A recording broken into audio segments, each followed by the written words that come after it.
আপনি মনের মধ্যে বিভিন্ন কল্পনা জল্পনা করতে করতে সামনের দিকে আগায় আসতেছেন। কিছু দূর আগায় আসার পর মনে করেন সালেঙ্কা নদীর পার পর্যন্ত আপনি চলে আসছেন। এমন সময় আপনার মেজো ছেলের সাথে সাক্ষাৎ হয়ে গেছে।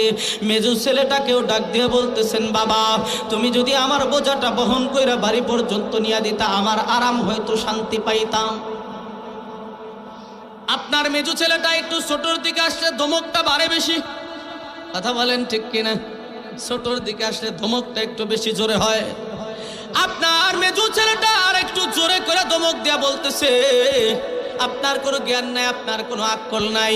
এই যে বন্ধুদের সাথে আড্ডা দেওয়ার জন্য এক জায়গায় যাইতেছি, আপনি আমাকে বলতেছেন বোঝা বহন করে বাড়ি পর্যন্ত নিয়ে যাইতে।